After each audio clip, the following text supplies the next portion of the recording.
एक वक्त था जब हर घर में एक ही नाम गूंजता था, सीता माँ। और इस किरदार को जीने वाली अभिनेत्री थी दीपिका चिखलिया। रामायण में उनका सीता बनना सिर्फ एक रोल नहीं था, वो लोगों की आस्था बन गई थी। लेकिन आज वो स्क्रीन से दूर है और सोशल मीडिया से भी। आखिर क्या हुआ दीपिका चिखलिया के साथ? क्यों वो इंडस्ट्री और लोगों की नजरों से दूर होती चली गई? अगर आप भी 90s के टीवी की सुनहरी यादों को फिर से जीना चाहते हैं तो इस वीडियो को एंड तक देखिए और चैनल को सब्सक्राइब जरूर करें।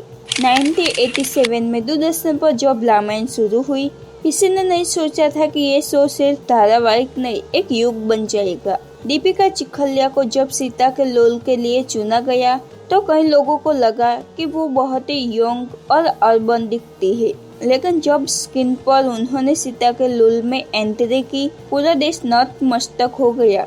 उनकी मासूमियत, सादगी और अभिनय उन्हें हर घर की देवी बना दिया। लोग उनके पैरों में झुकने लगा। धार्मिक जगह पर उनकी तस्वीरें लगने लगी। कई बार शूट के दौरान भी लोगों ने उन्हें असली सीता माँ मानकर उनका आशीर्वाद मांगा। दीपिका खुद कहती है, मैंने एक रोल निभाया लेकिन लोगों ने उसमें आस्था देखी। रामायण की शूटिंग के समय टेक्नोलॉजी आज जैसी नहीं थी। दीपिका को रोजाना घंटों तक भारी साड़ी, जेवर, सिर पर मुकुट पहनकर कैमरे के सामने बैठना होता था। कई बार गर्मी इतनी ज्यादा होती थी कि साड़ी और गहनों के नीचे से पसीना आता, पर सूट रोकना अलाउड नहीं था। दीपिका कहती, एक दिन तो मेरे माथे पर मुकुट का निशान तक बन गया था, फिर भी उन्होंने शिकायत नहीं की, क्योंकि उनके लिए सिर्फ एक रोल नहीं, एक जिम्मेदारी थी। रामायण में सीता के दृश्य कई भावनात्मक थे, जैसे राम के वनवास का सीन, अग्नि परीक्षा या लव कुश का विसर्जन। दीपिका को रोना भी होता था, पर वो स्क्रीन पर मर्यादा की देवी बने रहती, बिना ज्यादा ओवर एक्टिंग या ड्रामा के।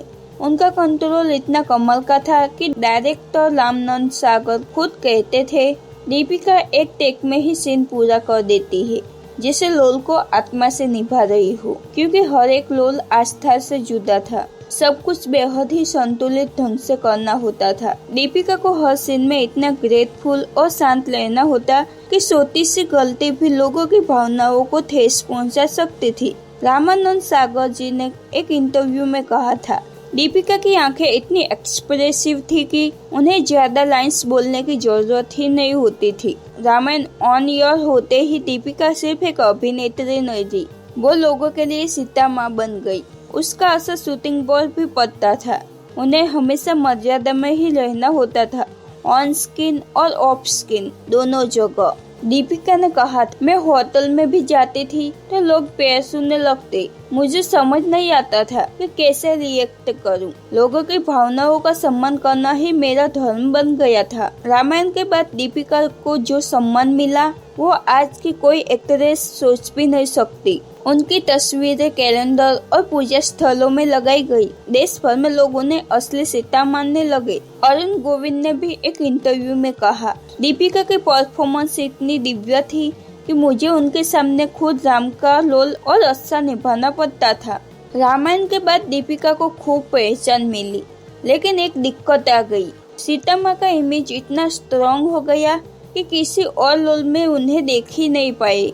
उन्होंने कुछ हिंदी मलयालम फिल्में की, जैसे भगवान दादा, रात के अंधेरे में, और कुछ पौराणिक फिल्में की, और हर बार लोग उनके किरदार को सीता माँ से कंपेयर करते थे। दीपिका ने खुद कहा, लोगों के दिमाग में मेरी इमेज एक देवी की बन गई थी। अगर मैं कुछ और रोल करती तो उनको स्वीकारना लोगों के लिए मुश्किल होता। 1991 में दीपिका चिखलिया को बीजेपी भारतीय जनता पार्टी ने गुजरात बड़ौदा लोकसभा चुनाव में उतारा। उनकी लोकप्रियता इतनी थी, उन्हें आसानी से चुनाव जीत लिया। वो मेंबर ऑफ पार्लियामेंट भी बनी, लेकिन राजनीति की दुनिया उनकी एक्टिंग से बहुत ही अलग थी। वो खुद कहती है, मैं एक्टिंग की दुनिया की थी, राजनीति में खुद को फिट नहीं कर पाई। कुछ ही समय में उन्होंने राजनीति से दूरी बना ली और फिर परिवार को प्राथमिकता दी।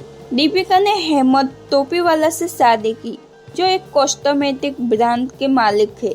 उन्होंने एक्टिंग छोड़कर अपने परिवार और बच्चों पर ध्यान देना शुरू किया। दीपिका कहती है जिंदगी में हर किसी को एक बार रुक कर खुद को देना पड़ता है। उनकी अधूरी प्लान की थी, मजबूरी नहीं। उन्होंने सोशल मीडिया से भी दूर रहना चुना क्योंकि वो उस लेमलाइट की भूखी नहीं थी। आज दीपिका चिखलिया ज्यादा सामने नहीं आती, लेकिन साल 2020 में आई फिल्म बाला में वो यामी गौतम की मां का रोल में दिखी। उन्होंने बताया कि वो सिर्फ तब वापसी करेगी जब लोग उनके दिल को छू जाए। दीपिका इंस्टाग्राम पर कभी कभी एक्टिव रहती है, जहां वो आध्यात्मिक पोस्ट या पुरानी यादें शेयर करती है। आज वो क्राइम और प्राइवेट लाइफ जी रही है। उनके लिए अब दौड़ नहीं, सुकून जरूरी है, और शायद इसलिए उन्होंने ग्लैमर और सोशल मीडिया से दूरी बना ली है। आज भले OTT और इंस्टा रील्स का जमाना हो, लेकिन दीपिका चिखलिया जैसी एक्ट्रेस हर दौर में रियल होती है। उन्होंने सिर्फ एक्टिंग नहीं की, बल्कि उस रोल को जिया और उसी में समा गई।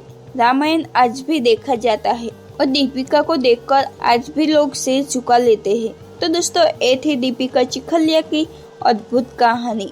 एक एक्ट्रेस जो देवी बन गई और फिर सादगी से दूर हो गई, उस चमक से जो हर पल पुकारती थी।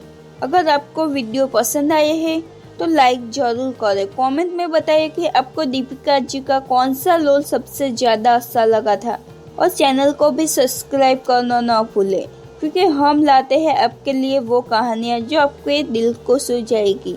तो मिलते हैं और एक नए वीडियो के साथ, तब तक के लिए धन्यवाद।